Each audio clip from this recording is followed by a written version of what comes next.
అందరికి నమస్కారం. నేను శిరీష. ముందుగా అందరికీ శ్రీ పరాభావనామ సంవత్సర ఉగాది శుభాకాంక్షలు. ప్రస్తుతం మనతో పాటు ఉన్నారు ప్రముఖ ఆధ్యాత్మికవేత్త, జ్యోతిష్య పండితులు, గాయత్రి పీఠాధిపతులు బ్రహ్మశ్రీ ఇటికరాల సుబ్రహ్మణ్య శర్మ గారు. గురుగారితో మాట్లాడదాం. నమస్కారం గురుగారు. నమస్కారం అమ్మా. గురుగారు, విశేషంగా మీకు కూడా ఉగాది శుభాకాంక్షలు అండి. ప్రేక్షకులందరికీ పరాభవనామ సంవత్సర ఉగాది శుభాకాంక్షలు. మరి ద్వాదశ రాశులు అయిన కుంభరాశి వారికి ఈ సంవత్సరం ఎలా ఉండబోతుందంటారు? ఎలాంటి జాగ్రత్తలు తీసుకోవచ్చు అంటారు? ఆర్థిక పరంగా, ఆరోగ్యపరంగా నవగ్రహాల ప్రభావం ఈ రాశిపై ఎలా ఉంటుందంటారు? తప్పకుండానమ్మా. అయితే ముందుగా ఎవరెవరు ఈ కుంభరాశిలోకి వస్తారో చూద్దాం. ధనిష్ట నక్షత్రం 3, 4 పాదాల వారు, శతభిష నక్షత్రం 1, 2, 3, 4 పాదాల వారు, పూర్వభాద్ర నక్షత్రం 1, 2, 3 పాదాల వారు కూడా ఈ కుంభరాశిలోకి వస్తారు. కాబట్టి కుంభరాశిని చూసుకోవచ్చు. అయితే పేరును బట్టి చూసుకునే వాళ్ళు కనుక మీ పేర్లో మొట్టమొదటి అక్షరం కనుక గు, గే, గో, సా, షి, షు, సే, సో ఈ అక్షరాలతో మీరు పేరు ప్రారంభం అయితే వీళ్ళందరికీ కూడా కుంభరాశి అవుతుంది. కాబట్టి కుంభరాశిని చూసుకోవచ్చు. అయితే ఈ సంవత్సరం కుంభరాశి వారికి ఆదాయం 2, వ్యయం 8గా కనపడుతోంది. అయితే ఇందాక నేను చెప్పినట్టుగానే ఆదాయ వ్యయాల గురించి పెద్దగా భయపడక్కర్లేదు.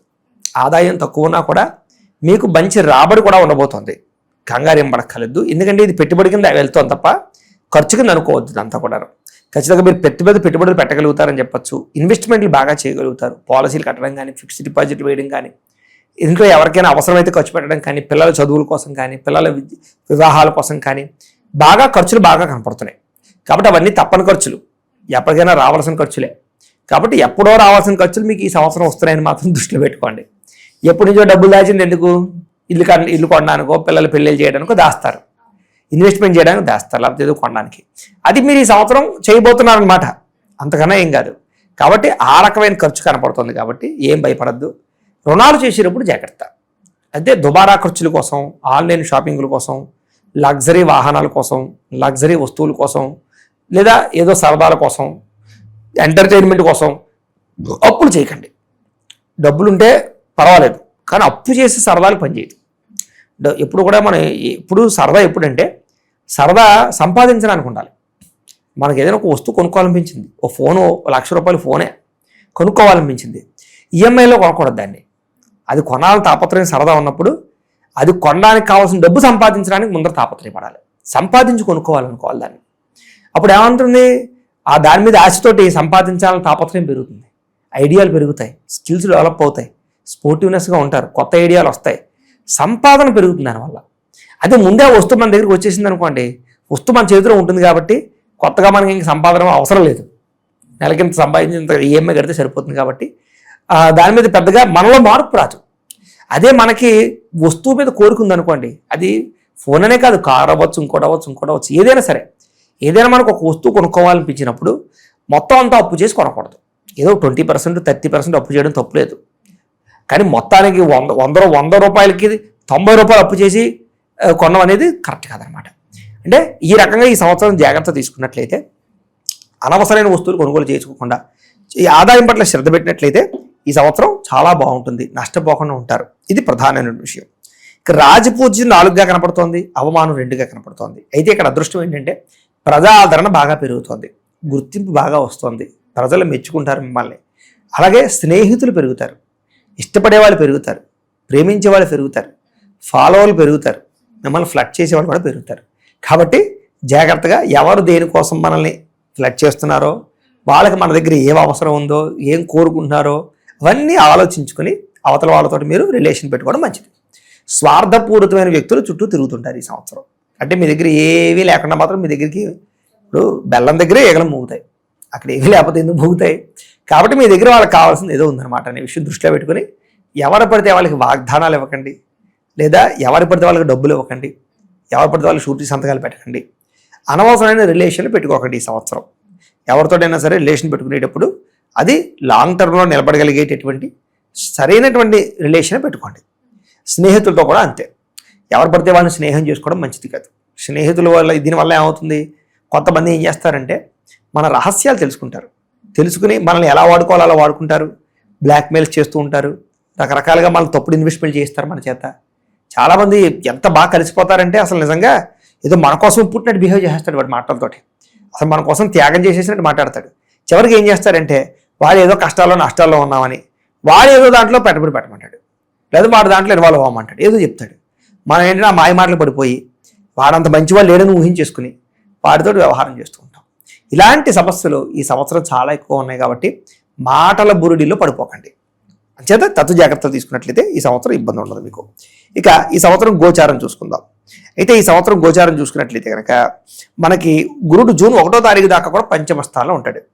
జూన్ 2వ తారీఖు నుంచి సప్తమ స్థానంలో సంచారం చేస్తున్నాడు. శని సంవత్సరం అంతా కూడా ద్వితీయ స్థానంలో ఉంటాడు. రాహుకేతులు జూన్ 5వ తారీఖు వరకు కూడా ద్వితీయ అష్టమ స్థానంలో ఉండి జూన్ 6వ తారీఖు నుండి జన్మ సప్తమ స్థానంలో సంచారం చేస్తున్నారు. ఈ కారణంగా కుంభరాశి వారికి ఈ సంవత్సరం ఏలినాటి శని చివరి దశలోకి వచ్చింది. కాబట్టి అయితే ఏలాడి శని ప్రభావం చూపించదని నేను చెప్పను, కానీ ఎక్కువ ఇబ్బంది పెట్టడం. సామరస్యంగా నలుపుతాడు, కష్టపడతాడు, వర్క్ చేయిస్తాడు, ఫలితాన్ని కూడా ఇస్తాడు. గత సంవత్సరం ఏం చేశాడంటే బాగా కష్టపెట్టాడు, కానీ ఇవ్వవలసినంత ఫలితం ఇవ్వలేదు. కానీ ఈ సంవత్సరం ఏం చేస్తాడు, కష్టపెడతాడు, ఇవ్వవలసినంత ఫలితం ఇస్తాడు, మంచి జీవితాన్ని ఇస్తాడు. అంటే ఇన్నాళ్ళు కష్టపడిన దానికి స్టాండర్డ్ లైఫ్, పెద్ద పెద్ద జీవిత మార్పులు ఈ సంవత్సరం కనపడిపోతున్నాయి. విపరీతమైన మెంటల్ ప్రెజర్ ఉంటుంది, యాతన ఉంటుంది, నిద్రలేని రాత్రులు ఉంటాయి, మనోవేదన ఉంటుంది, చాలా ఇబ్బందులు ఫేస్ చేస్తారు. కానీ వీటన్నిటికీ ఫలితం పొందుతారు. అంటే జీవిత స్థిరత్వం రావడం, మంచి జీవితంలో భాగస్వాములు రావడం, మంచి గృహ నిర్మాణ యోగ్యత రావడం, మంచి ప్రాపర్టీస్ కొనుగోలు చేయడం, పెద్ద పెద్ద సంస్థల్లో ఇన్వాల్వ్ అవ్వడం, మంచి పేరు ప్రఖ్యాతలు తెచ్చుకోవడం, మంచి పదవులు పొందడం, అలాగే జీవితంలో మంచి స్థాయికి వెళ్ళేటటువంటి గుర్తింపు పొందే అవకాశాలు, హోదాలు, అలాగే ప్రజాదరణ బాగా కనపడుతున్నాయి. కాబట్టి ఈ సంవత్సరం అంతా కూడా కష్టే ఫలి అన్నట్టుగా కనపడుతోంది. కాబట్టి ఈ సంవత్సరం అయితే సుఖం అయితే మాత్రం మీకు ఉండదు. బాగా కష్టపడాలి, తాపత్రయపడాలి, యాతన పడాలి. కానీ సక్సెస్ని చూస్తారు, ఈ సంవత్సరం అనుభవిస్తారు. కాబట్టి కష్టపడడానికి ప్రిపేర్ అయిపోండి. భవిష్యత్ బాగుందనే విషయం గుర్తుపెట్టుకోండి. అది విషయం. మరి ఉద్యోగ వ్యవస్థలో ఉన్న వారికి ఎలా ఉంటుందంటారు? ఉద్యోగ వ్యవస్థలో ఉన్న వాళ్ళకి ఈ సంవత్సరం తోటి ఉద్యోగస్తులతో ఇబ్బందులు ఉన్నాయి. వాళ్ళ పని కూడా మీ చేత చేయిస్తారు. నిందారోపణలు కనపడుతున్నాయి. శ్రమకు తగ్గ ఫలితం మాత్రం ఉంటుంది. బాగా కష్టపడాలి. ఈ సంవత్సరం పెద్దగా ఎదుగుదల కనపడలేదు. సామరస్యంగా ఎదరికి వెళుతూ ఉంటుంది. అవకాశాలు మాత్రం మంచివి వస్తాయి. ఉద్యోగాలు మారచ్చు, మారడం వల్ల లాభం ఉంటుంది. కానీ ఎప్పుడైనా ఒక ఉద్యోగం మారేమంటే కనుక అక్కడికి ఇక్కడికి వర్క్లోనూ మార్పులు వస్తాయి, పరిస్థితులు మార్పులు వస్తాయి, కొత్త వ్యక్తులతో మార్పులు వస్తాయి. కొన్నాళ్ళు స్థిరపడడానికి ఒక 3 నెలలో 6 నెలల్లో మళ్ళీ అక్కడ ఉండే వాతావరణం అర్థం చేసుకోవడానికి టైం పడుతుంది. దానివల్ల వచ్చే మెంటల్ ప్రెజర్ ఎక్కువగా ఉంటుంది. వర్క్ లోడ్ బాగా పడుతుంది.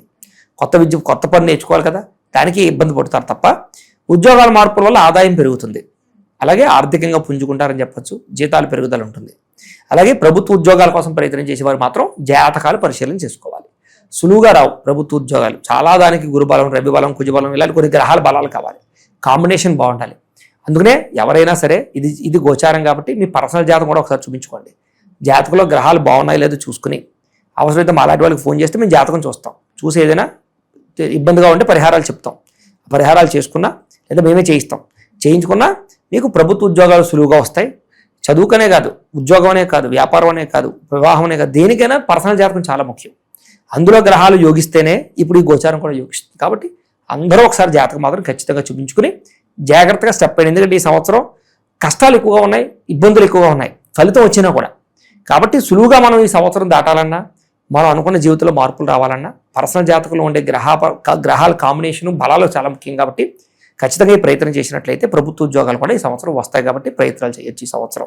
మరి వివాహ యోగం, సంతాన యోగం ఉందంటారు? వివాహం కోసం అయితే గట్టిగా ప్రయత్నం చేసినట్లయితే ఈ సంవత్సరం వివాహ యోగ్యాలు ఉన్నాయి. ముఖ్యంగా పురుషులకి ఎవరికైతే అబ్బాయిలకి పెళ్లిళ్ళు అవ్వక ఇబ్బందులు పడిపోతున్నారో, ఏజ్ బాగా వచ్చేసి ఇబ్బంది పడిపోతున్నారో, 30 సంవత్సరాలు దాటేసి ఇంకా పెళ్లిళ్ళు అవ్వవా, లేకపోతే 2 పెళ్లిళ్ళ అమ్మాయిలని చేసుకోవాలా, ఇలా బాధపడే వాళ్ళందరికీ ఈ సంవత్సరం మీరేం బాధపడక్కర్లేదు. ఫస్ట్ మ్యారేజ్ అమ్మాయిలు వస్తారు. మీకు తగ్గ క్యారెక్టర్ ఉన్నటువంటి అమ్మాయిలు, మిమ్మల్ని అర్థం చేసుకునే వాళ్ళు వస్తారు. కాబట్టి ఎదురు చూడండి, జాతకాలు చూపించుకుని పెళ్లి చేసుకోండి. కంగారు అయితే పడకండి. సంబంధాలు అయితే మంచి వస్తాయి. పెద్దలు కుదిర్చిన వివాహాలు జరుగుతాయి. లేదా ప్రేమించిన వ్యక్తులతో పోరాడి అలసిపోయి ఇంట్లో వాళ్ళు ఒప్పుకోక ఇంకా మా పెళ్ళి అవ్వదా అనుకున్న వాళ్ళందరికీ ఈ సంవత్సరం మొట్టమొదటి ఎట్టగేలకు పెళ్లి గడియలు రాబోతున్నాయి. శుభవార్త వింటారు, శుభలేఖలు చూస్తారు, శుభలేఖలు మీ 2 పేర్లు కనపడతాయి. కాబట్టి అందరూ హ్యాపీగా వివాహాలు చేసుకుని హ్యాపీగా ప్రశాంతంగా లైఫ్ని స్టార్ట్ చేసేటటువంటి అవకాశాలు వివాహం కాని స్త్రీ పురుష ఇద్దరికి కనపడుతున్నాయి. కాబట్టి చక్కగా వివాహ ప్రయత్నాలు ఈ సంవత్సరం చేయొచ్చమ్మా. మరి విద్యార్థులకు ఎలా ఉంటుందంటారు? విద్యార్థులు కూడా ఇదేలా కష్టపడాలి. ఈ సంవత్సరం బాగా కష్టపడిన విద్యార్థులందరికీ కూడా మంచి ర్యాంకులు, ఉత్తీర్ణత, విదేశీ చదువు యోగ్యత, మంచి కాలేజీలు సీట్లతో పాటుగా మంచి ర్యాంకులు, కాలేజీల్లో పేర్లు, ప్రైజులు, గిఫ్ట్లు వస్తాయి. ముఖ్యంగా ఈ యొక్క ఎవరైతే స్పోర్ట్స్ క్రీడారంగంలో ఉన్నవారు క్రీడారంగంలో ఉండేటువంటి విద్యార్థులందరూ కూడా ఈ సంవత్సరం క్రీడారంగాల్లో బాగా అభివృద్ధి కనపడుతుందని చెప్పొచ్చు. తద్వారా కూడా వీళ్ళు మంచి స్థాయికి వెళ్ళడం కానీ, లేదా క్రీడారంగం ద్వారా వచ్చే సర్టిఫికెట్ల ద్వారా ఉద్యోగాలు పొందే అవకాశాలు కానీ ఇవన్నీ విద్యార్థులకు కనపడుతున్నాయి. కాబట్టి ముఖ్యంగా ఈ బ్యాడ్ హ్యాబిట్స్ జోలికి వెళ్ళకండి అంతే.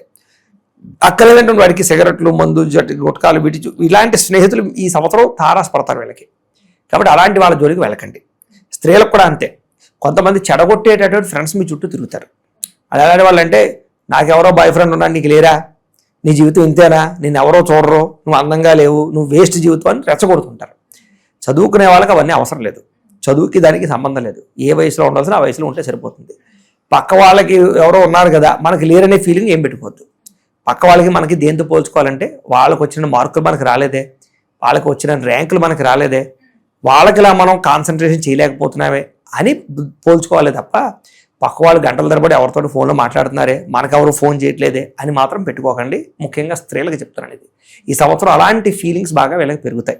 పక్క వాళ్ళు పాడు చేస్తారు వీళ్ళకి చదవాలనుకున్నా, వీళ్ళు మంచి స్థాయిలోకి వెళ్ళాలనుకున్నా చెడగొట్టేటట్టు వాళ్ళు చెడిపోతారు, వీళ్ళు కూడా చెడగొట్టడానికి ప్రయత్నం చేస్తుంటారు. కాబట్టి తత్వ జాగ్రత్తలు తీసుకుని కాన్సన్ట్రేషన్ చేసి చదివినట్లయితే మీకు మంచి ఉద్యోగ అవకాశాలు, మంచి ర్యాంకులు, మంచి కాలేజీలో సీట్లు వస్తాయి. కాబట్టి శ్రద్ధగా చదువుకోండి ఈ సంవత్సరం. మరి సంతాన యోగం ఉందంటారు? సంతాన యోగం కూడా బ్రహ్మాండంగా కనపడుతుంది ఈ సంవత్సరం. న్యాచురల్గానే సంతాన ప్రయత్నాలు చేయొచ్చు. కాకపోతే ఎవరైతే ఈ యొక్క పురుడు విషయంలో సహజంగా రావాలనుకుంటారో, నార్మల్ డెలివరీ అవ్వాలనుకుంటారో వాళ్ళు ముందు నుంచి కూడా కొంచెం ఆరోగ్య విషయంలో కేర్ తీసుకోండి. అలాగే పాజిటివ్గా ఆలోచించండి, భయపడకండి, ధైర్యంగా ఉండండి. చాలా బాగుంటుంది ఈ సంవత్సరం. అలాగే ఎవరైతే గర్భిణీస్తులు ఉన్నారో వీళ్ళందరికీ కూడా చాలా మంచి సంతాన యోగ్యత కనపడుతుంది. ఐవీఎఫ్ ట్రీట్మెంట్ సక్సెస్ అవుతాయి. మెడిసిన్స్ వాడే వాళ్ళకి మెడిసిన్స్ పనిచేస్తాయి. అలాగే థైరాయిడ్ సమస్యలు, రకరకాల పీసీఓడి సమస్యలు, గర్భంలో బెలూన్స్ రావడాలు, లేకపోతే రకరకాల ప్రాబ్లమ్స్ తోటి బుడగలు వచ్చి కొంతమందికి ఫెయిల్ అవుతున్న వాళ్ళు వీళ్ళందరికీ కూడా ఈ ప్రాబ్లమ్స్ అన్ని క్యూర్ అయ్యి ఈ సంవత్సరం సంతాన యోగాలు కనపడుతున్నాయి. కాబట్టి గట్టిగా ప్రయత్నం చేయొచ్చు. దానికి కూడా జాతకంలో బలం ఉందా లేదో చూపించుకోండి. ఈ పెట్టుబడులు సొంతంగా వ్యాపారం చేసుకోవచ్చు అంటారా? ఎటువంటి పెట్టుబడి అయినా సరే ఈ సంవత్సరం ఆచితూచి పెట్టాలి. నమ్మక ద్రోహులు ఎక్కువ ఉన్నారు ఇందాక చెప్పినట్టుగా. కాబట్టి సొంతంగా చేసే వ్యాపారాల యందు, మంచి వ్యాపారాల యందు పెట్టుబడులు పెట్టండి. పెద్ద పెద్ద వ్యాపారాలు చేయొచ్చు, స్మాల్ స్కేల్ ఇండస్ట్రీలు పెట్టచ్చు. ఎవరైనా సరే కొత్తగా ఈ ముద్రా లోన్, రకరకాల లోన్లు ఇస్తున్నారు కదా సెంట్రల్ గవర్నమెంట్, వాటి ద్వారా తీసుకుని స్మాల్ స్కేల్ ఇండస్ట్రీలు పెట్టచ్చు. అలాంటి అంటే రిస్క్ అనుకోకుండా చేసుకున్నట్లయితే ఈ సంవత్సరం సొంతంగా చేసుకునే వ్యాపారాలన్నీ సక్సెస్ అవుతాయి. అలాగే అద్భుతంగా ఈ సంవత్సరం చిన్న చిన్న బిజినెస్లు పెట్టే వాళ్ళకి బాగా యోగం కనపడుతుంది. అలాగే ఆన్లైన్ ద్వారా ఈ యొక్క ప్రమోషన్లు చేసుకుని బిజినెస్ పెంచుకున్నట్లయితే బాగుంటుంది. స్త్రీలకు కూడా ఇంట్లో ఏదైనా చిన్న బిజినెస్ పెట్టుకుని ఇలాగ ఈ ఇన్స్టాగ్రామ్లోను వాటిలోను ప్రమోషన్ చేసుకుంటూ కూడా బాగా సంపాదించగలుగుతారు. కాబట్టి వ్యాపారస్తులకి పెట్టుబడులకి ఈ సంవత్సరం చాలా యోగకాలంగా కనపడుతుంది. భూముల యందు, గృహాల యందు, బంగారం యందు నిరభ్యంతరంగా పెట్టుబడులు పెట్టండి ఈ సంవత్సరం. రైతులకు ఎలా ఉంటుందంట? రైతులకు 2 పంటలు కూడా లాభాలు కనపడుతూ ఉన్నాయి. చక్కని యోగకాలంగా కనపడుతుంది. అలాగే ఏదైతే ఈ యొక్క పురుగు, పుట్ర లేకపోతే వ్యవసాయాన్ని పాడు చేస్తున్నాయో వాటి వల్ల ఎక్కువగా ఈ క్రిమి సంహారకపరమైనటువంటి వ్యవహారాలు ఇబ్బందులు కనపడుతున్నాయి. కాబట్టి సమయానికి వాటిని అంచనా వేసుకుని మందులు కొట్టుకోవడం, జాగ్రత్త పడడం చేసుకున్నట్లయితే చీడ పట్టకుండా వ్యవసాయం మీకు అక్కడికి వస్తుంది. అదొక్కటే జాగ్రత్త తీసుకోండి. వ్యవసాయ పంటలు అయితే బాగా లాభాలు కనపడుతున్నాయి ఈ సంవత్సరం. మరి రాజకీయ రంగంలో ఉన్న వారికి, కళాకారులకు ఎలా ఉంటుంది? రాజకీయ రంగంలో ఉన్న వారికి ఈ సంవత్సరం రాజకీయ చతురత బాగుంటుంది. అలాగే అవసరమైతే ప్రజల మనసులు పొందడానికి, ప్రజలు మెప్పించడానికి ఎంతకైనా దిగజారుతారని చెప్పచ్చు. ఎంత కష్టమైనా పడతారు. వీళ్ళకి ఫైనల్గా ప్రజల యొక్క గుర్తింపు లేకపోతే, ప్రజలు మన వైపు లేకపోతే మనం ఎంత ఖర్చు పెట్టినా వృధా అనే విషయం ఒక నాలెడ్జ్ వస్తుంది. కాబట్టి ప్రజల్లో పనిచేయడం, ప్రజల్లో పేరు తెచ్చుకోవడానికి బాగా కృషి చేస్తారు. తద్వారా రాబోయే ఎన్నికల్లో మంచి పదవులు పొందగలుగుతారు, మంచి మెజారిటీతో విజయం పొందగలుగుతారు, పై అధికారులు మన్నన పొందగలుగుతారు, రాజకీయ చతురతను వహించగలుగుతారు, ప్రత్యర్థులకు తిప్పుకొట్టగలుగుతారు. మరి కళాకారులకు ఎలా ఉంటుంది? కళాకారులకు ఈ సంవత్సరం సన్మానాలు, అవార్డులు, రివార్డులు పొందగలుగుతారు. మంచి వ్యక్తులతో పరిచయాలు ఏర్పడతాయి. అలాగే మంచి డైరెక్టర్లు, మంచి ప్రొడ్యూసర్లు, మంచి కథలు ఎంచుకోగలుగుతారు. మంచి అవకాశాలు వస్తాయి. కాకపోతే రిలీజులు లేట్ అవ్వచ్చు, కానీ రిలీజ్ అయినవన్నీ కూడా వీళ్ళకి సక్సెస్ అవుతాయి. పేరు ప్రఖ్యాతలు బాగా వస్తాయి, డబ్బు బాగా వస్తుంది, గుర్తింపు బాగా వస్తుంది. కాకపోతే కొంచెం బాగా యాతన పెరుగుతుంది. అంటే క్యారెక్టరైజేషన్ కానీ లేదా వాళ్ళకు ఉండే టార్గెట్స్ కానీ వాటి గురించి బాగా శారీరకపరమైనటువంటి మార్పులు తెచ్చుకోవడానికి బాగా కృషి చేయాలి ఈ సంవత్సరం. కాబట్టి పెద్ద పెద్ద ప్రాజెక్టులు ఎంచుకుంటారు కాబట్టి కొంచెం కష్టాలు ఉంటాయి, కానీ ఫలితం బాగుంటుంది సినిమా రంగాల వారికి. కళాకారులందరికీ కూడా. మరి గురుగారు ఈ సంవత్సరం అంతా బాగుండాలంటే ఏ దైవారాధన బాగుంటుందంటారు? ఎలాంటి పరిహారాలు చేసుకోవచ్చు? ఈ సంవత్సరం వీళ్ళకి రాహుకి, కుజుడికి, గురుడికి, శనికి జపతర్పణ హోమాలు చేయించుకోవడము, దుర్గా అగ్ని విష్ణు హోమము, మన్యసూక్త హోమము, సుదర్శన హోమము, అలాగే లక్ష్మీ గణపతి హోమము చేయించుకున్నట్లయితే చాలా శుభప్రదంగా ఉంటుంది. ఈ జపాలు హోమాలు చేయించుకోవాలన్నట్లయితే మమ్మల్ని సంప్రదిస్తే మా పేటలో ఉండే బ్రాహ్మణుల ద్వారా మేము పూజలన్నీ కూడా చేయించి పెడతాం. లేదా ఇంట్లో సొంతంగా చేసుకునేటటువంటి వాళ్ళు ఇంట్లో చంద్రశేఖర అష్టకాన్ని పారాయణ చేసుకోవచ్చు, దేవి ఖడ్గమాలా స్తోత్రాన్ని పారాయణ చేసుకోవచ్చు, లలితా సహస్రం, విష్ణు సహస్రం రోజు పారాయణ చేసుకోవచ్చు. అలాగే దేవి ఖడ్గమాలా స్తోత్రం రోజు పారాయణ చేసుకున్నా చాలా బాగుంటుంది. ఇంట్లో రోజు కూడా ఏదో పూజ చేసుకోవడం మంచిది. అలాగే సప్త శనివారాల వ్రతం కానీ, సంకష్ట చతుర్థి వ్రతం కానీ, 16 సోమవారాల వ్రతం కానీ, ప్రతి పౌర్ణమి రోజు, ఏకాదశి రోజు సత్యనారాయణ స్వామి వ్రతం కానీ చేసుకున్నట్లయితే వీళ్ళకి ఈ సంవత్సరం అంతా దిగ్విజయంగా ఉంటుందమ్మా. ప్రతి పనులను విజయం పొందుతారు. అలాగే ప్రతి సోమవారం కూడా పులిహార తయారు చేసి దగ్గరలో ఉండే శివాలయంలో నైవేద్యం పెట్టించి భక్తులకు పంచిపెట్టినట్లయితే వీళ్ళకి ఈ సంవత్సరం జయప్రదంగా ఉంటుంది. గురుగారు, మొత్తం ఈ సంవత్సరంలో కుంభరాశి వారికి ఎలా ఉండబోతుంది, ఎలాంటి జాగ్రత్తలు తీసుకోవాలి తెలియజేసినందుకు ధన్యవాదాలు. నమస్కారం అమ్మా.